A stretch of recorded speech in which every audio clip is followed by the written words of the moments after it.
Nobody remembers that coach's name, but Kobe Bryant never forgot.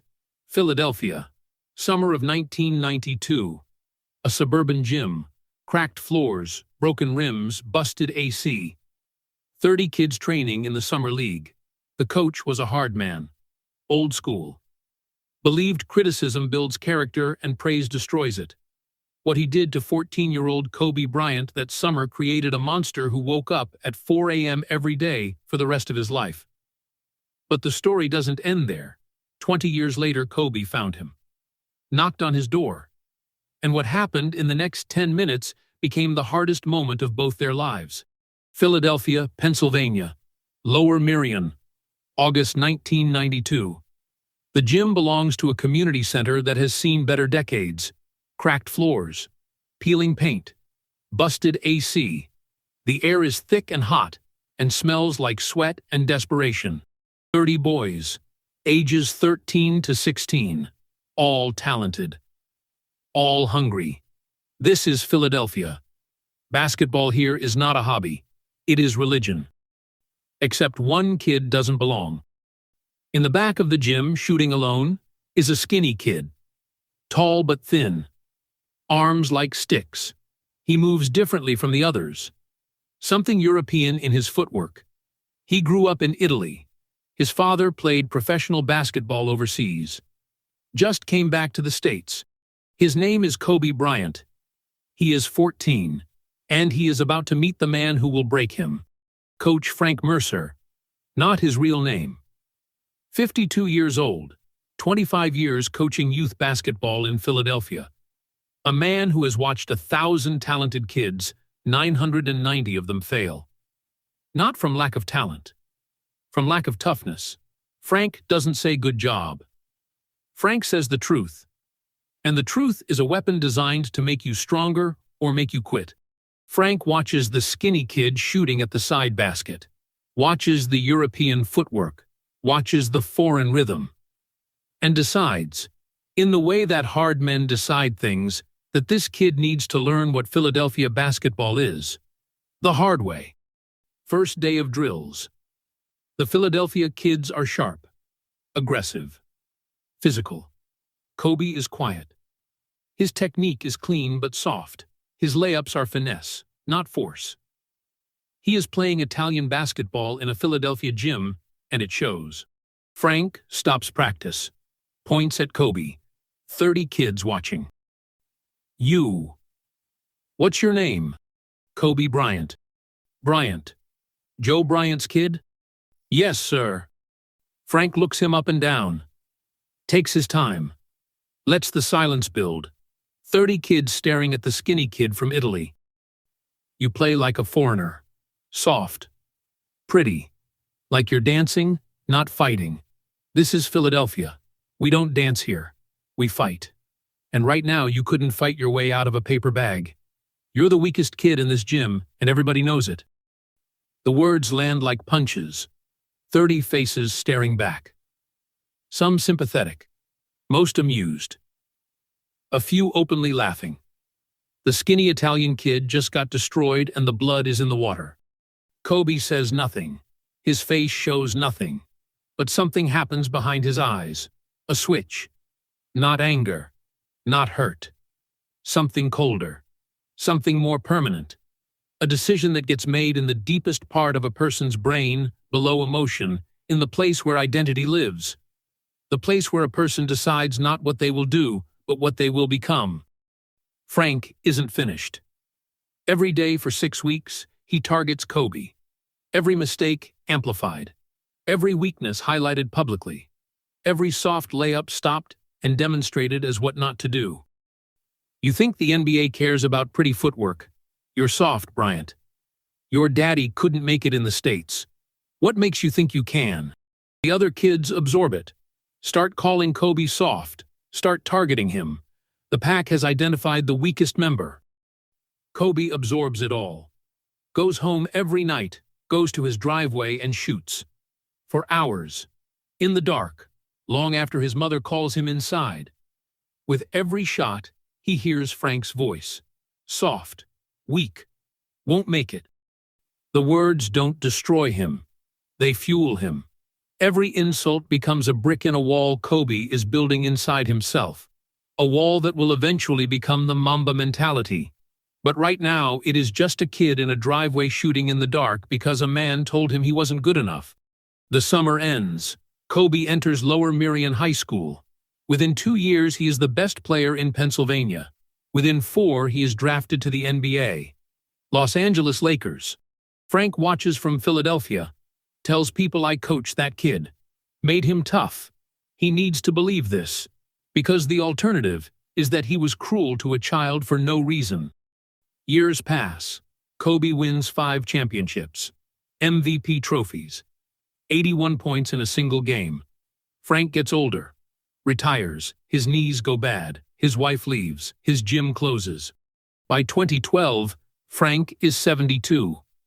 Lives alone in a small apartment in North Philadelphia. Watches basketball on a TV with bad reception. He still tells the story. But fewer people listen. And the ones who do can see the truth Frank cannot. He didn't make Kobe tough. He tried to break him. Kobe made himself tough in spite of Frank. The toughness came from the driveway. From the dark. Not from the humiliation. October 2012. Saturday afternoon. Frank is watching a Lakers game. Kobe on screen. 34 years old. The European footwork Frank, once called soft, is now called genius by every analyst on television. A knock on the door. Frank doesn't get visitors. Nobody knocks. He opens the door. Kobe Bryant is standing in the hallway.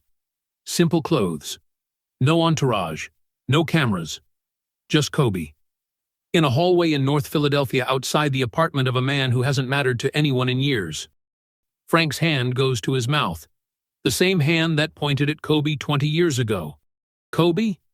Is that really you? It's me, Coach. Coach. After everything. After the humiliation. After 20 years of silence. Coach. Frank's eyes fill. Can I ask why you're here?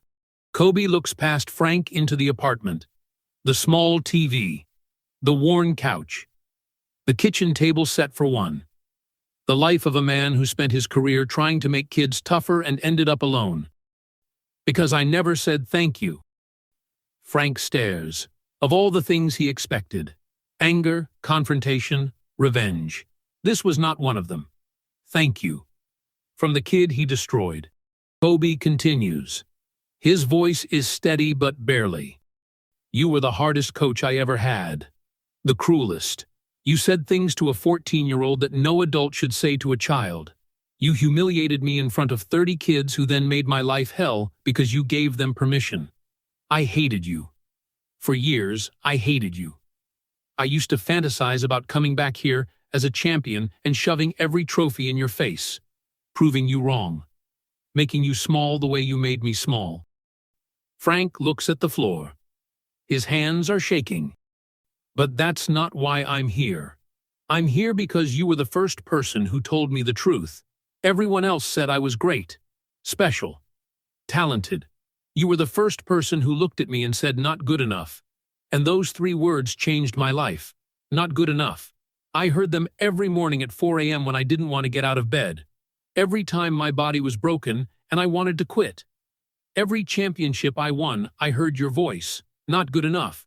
And I got up and worked harder. Frank is crying now. Openly.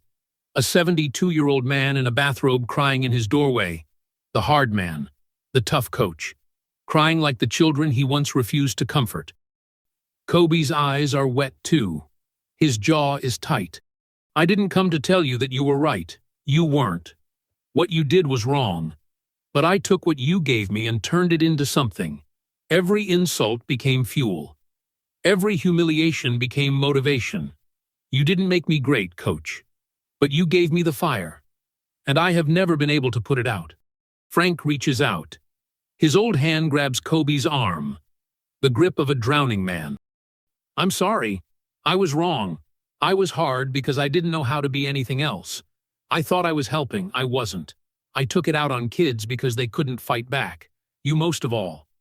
Because you had the most talent, and that scared me. Kobe steps forward. into the apartment and does something nobody has done for Frank in years. He hugs him. The greatest basketball player of his generation wraps his arms around the man who tried to break him. In a small apartment in North Philadelphia, no cameras, no witnesses, just two men and 20 years of pain dissolving in a doorway. Frank crying into Kobe's chest, his old hands gripping Kobe's back the way a child grips his father. The giant who terrorized him at 14 is now a fragile old man who weighs nothing at all. Kobe holds him, holds the man who made him cry in a gym when he was 14, holds the man whose voice lived inside his head for 20 years, holds him and lets him break. Because sometimes the strongest thing you can do is let someone fall apart in your arms. They sit, talk for 2 hours about basketball, about the line between tough love and cruelty, about forgiveness, about what it costs to carry anger for 20 years and what it feels like to set it down. Frank tells Kobe things he has never told anyone, about his own father who was harder than Frank ever was, about the cycle, about how pain passes from father to son to the children you coach, because you don't know any other language. Kobe listens, the way he listened to everything Frank said 20 years ago in that gym. Except now he listens with understanding instead of hatred. When Kobe leaves, he stops at the door. "Coach, one more thing. You said I played like a foreigner. Soft, pretty, like I was dancing." Frank winces. The words coming back. His own words, weapons he threw at a child. Kobe smiles. Just barely. The rarest Kobe smile. The real one. "You were right about one thing. I was dancing. I never stopped. I just learned to make it look like fighting." He walks out. Frank stands in his doorway watching the empty hallway. He closes the door, sits back on his couch. The Lakers game is still on. Kobe on the screen. That European footwork, that foreign rhythm, that dancing that looks like fighting. Frank watches. For the first time in 20 years, he sees clearly. Not what he taught Kobe. What Kobe taught himself. In that driveway. In the dark. Alone. Frank Mercer dies in 2016. In his apartment. Alone. On the table beside his bed, a single photo. Two men hugging in a doorway. Taken by a neighbor who heard crying and opened her door. Kobe never speaks about Frank publicly. But his wife Vanessa finds a journal entry after Kobe's death. 1 page. "I went to see Coach Mercer today. He tried to break me when I was 14. He failed. But I carried the anger for 20 years, and it was heavier than any trophy. I put it down today. I hugged the man who hurt me and thanked him for the fire. The fire is mine. It was always mine. He just showed me where to find it." Philadelphia. A cracked gym. A hard coach. A skinny kid. 20 years of silence. One knock on a door. That is the story. The real one.